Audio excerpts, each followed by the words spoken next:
Шинэ 7 хоногийн эхлэл шинэ өдрийн мэнд хүргэе та бүхэндээ. Тэ бүгдээр амьд өгөөр хөтөлбөрт оролцож байгаадаа та бүхэндээ баярлалаа. Тэ хамтдаа бүгдээр залбираад эзэндээ залбираад эхлэе. Мөнхийн Аава тандаа баярлалаа. Энэ шинэ өглөө өгснө төлөө талархъя. Энэ өглөө таны үг бидэнтэй хамт байж таны үгээр дамжуулаад эзэн минь бидний зүрх сэтгэл та өөрийн үгээр услах болтугай. Та бидэнд бас ойлголтыг өгөх болтугай, ухаарлыг өгөх болтугай. Эзэн Есүсийн нэрээр залбирanгуйж байна. Амен. За өнгөрсөн 7 хоногт манай пастор маань Лук номын 8 дугаар бүлгээс хуваалцж исэн. Тэгээд хамгийн сүүлд Лук номын 8-аас 8-ийн 9-өөс 10 дугаар ишлэлийг хуваалцсан байгаа. За тэгээд цаашаа бүгдээрээ энэ 7 хоногт үргэлжлүүлээд Лук номоо сураад явъя. За Лук номын 8 дугаар бүлгийн 11-ээс 15 нь болохоор урдлын үдсэн зүйлийнхээ тайллыг Есүс сургаалт тайллыг тайлбарлаж өгсөн байгаа. Учир нь тариачны сургаалт зөвлөл нь ямар учиртай ийм сургаалыг айлдсан бэ гэдгийг наривчлан бас тайлбарлаж өгсөн байгаа. За өнөөдөр бүгдээрээ Лук номын 8 дугаар бүлгийн 16-аас 18-ыг хамтдаа суралцъя. Өргөжлүүлээд за би энэ чэнэс уншия. Хинч дэнлүү асаагаад савны доор нуух юм уу орон доор тавьдгүй. Харин орж ирэсэд гэрэл харуулахын тулд дэнлүүний суурин дээр тавьдаг. Илчлэгдэхгүй байхаар халахлагдсан, мэдэгдэхгүй байхаар нууцлагдсан юм огт үгүй билээ. Иймд та нар яаж сонсож буйгаа анхаар. Хинд байна түүнд ихээр өгөгдөн, хинд байхгүй байна түүнд байгаа гэж түүнээс байгаа гэж санагдсан хүртэл авагдана гэвэ. За энэ нэг багц ишлэл дээр бас Иесусийн минь сургаалт зөвлөл байна. За эзэн Иесус өндөр хэлэхдээ дэнлүү бөгөөдлаа гэж зөвлөлөөр авсан байна. За дэнлүү бөгөөдлааг асаагаад саваар таглах ч юм уу эсвэл орон доор тавих юм бол тэр нь гэрэлтэхгүй утгагүй зүйл гэдгийг энд хэлж өгч байгаа. За зориулт нь бол гэрэл бол яах ёстой вэ гэхээр гэрэлдэх ёстой.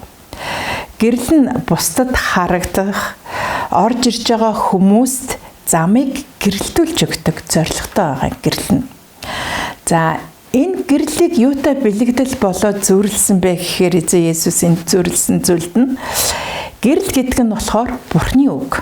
Мөн сайн мэдээ.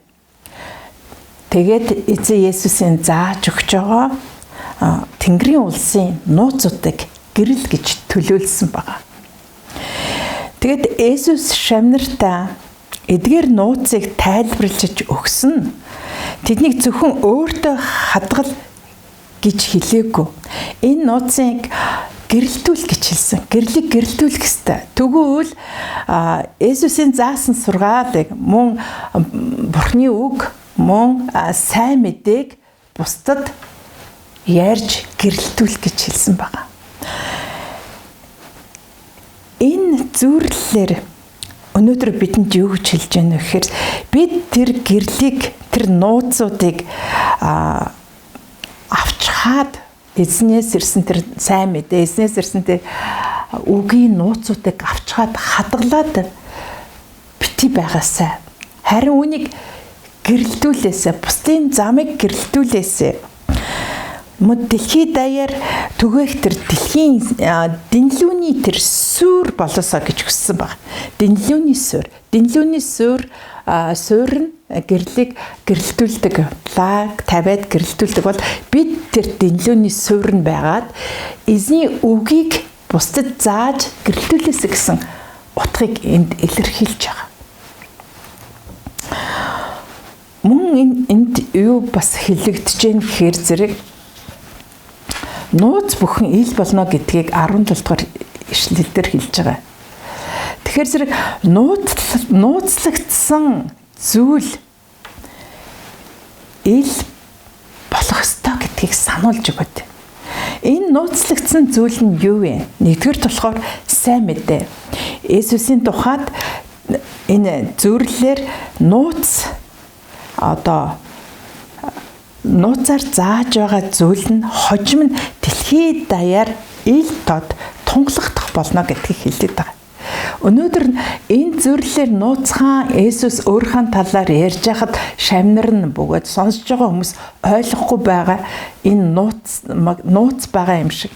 Боловч энэ хожим энэ нууц илчлэгдэнэ. Хожим дэлхий даяар эзнийг гэрчлэх болно. Хожим дэлхий даяар эзний үүслийг тунгалах болно гэдгийг хэлж байгаа. За хоёрдугаарт нь болохоор зүрх сэтгэлийг хэлж байгаа. Хүний зүрхэнд нуугдсан бодол, сэтэл болон үгийг хэрхэн хүлээж авч буй байдал нь эцэстээ Бурхны өмнө ил тод байх юм. За тэгэхээр бидний зүрхэнд юу байгааг бид мэдэхгүй. Одоо хэн нэгнийтэй харилцахад зүрхэнд нь юу сэтэл, юу бодож, юу төлөвлөж явахыг хэн ч мэддэггүй. Харин үүнийг Бурхан өөрөө мэддэг. Тэгвэл хүмүүний зүрх сэтгэлийг Бурхан өөрөө мэддэг. Тэгвэл хүний зүрх сэтгэлд нууц байгаа зүйл илчлэгдэх болно гэж. Энэ нууц зүйл юу вэ гэхээр зэрэг үгээр нь илчлэгдэх болно. Үйлсээр нь илчлэгддэг юм аа. Амен. Тэгвэл үүний дараа бас юу ч хэлж яах гэхээр сонсож буй анхаараа гэсэн. Өнөөдөр хинд байгаа нь түнд ихээр өгөгдөх болно. Харин хинд байхгүй байна түүнээс байгаа бүх нь авагдах болно гэсэн. Тэгвэл өнөөдөр эзний үг, тэр гайхалтай амьд үг таны зүрхэнд байгаа бол тэр өгөгдсөн үг таны зүрхэнд байгаад бусдад зааж, бусдыг сайн мэдэн төгөж, бусдыг гэрэлтүүлж байгаа бол энэ байгаа бүх нь илүү дахиж танд нэмэгдэж өгөх болно. Харин байгаа мөртлөө тэрийг хавах дараад байхгүй юм шиг дүр эсгэж байгаа бүх нь өөрөөс нь авагдахна. Яг л тэр нууцлаг зүйлүүдийг, нууцлаг эзний үг эрдэнэсүүдийг түгээхгүй бол ялцрах болно. Таны зүрх сэтгэл дээр үг ялцарна. Харин бусдад түгээж, бусдыг босгон байгуулж, бусдыг гэрэлтүүлэх тэр цаг мөчид байгаа бүх нь бүр илүүгээр танд шагнал болно, өгөгдөх болно гэдгийг хэлж байна. Мөн дээрээс нь Бурхан танд өгөгдсөн тэр үгийг та хадгалах тусам тэр байгаа зүйл чинь авагдах болно гэсэн. Энэ утга санааг эзэн Есүс маань энэ зөвлөлийг энэ багц дээр хэлж өгч байгаа юм. Амен.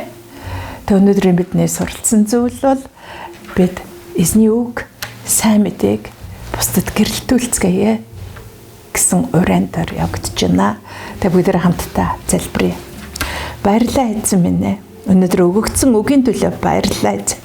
Бидэнд өгөгдсөн тэр эрдэнэсүүдийг бид бусдад дамжуулж, бусдыг босгон байгуулж, бусдад урмын явж, бусдад үнэхээр тэр гэрлийг гийгүүлж яхад эзэн минь танаас ирэх тэр ерөөл бидэн дээр ирдэг билээ эзэн. Тэр нууц зүйл илчлэгдэхийн төлөө та энэ бүгд зөвлөлөөр дамжуулаад та өөрийн үгээ тунгалцсны төлөө талархъя эзэн. Өнөөдөр биднийг та энэ үгээрээ ухааруулж байгаа төлөө талархаж байна. Эзэн минь таны нэр алдарших болтугай. Энэ бүгдийг таны хайртай хүү эзэн Есүсийн нэрээр залбирanгуйлаа. Амен.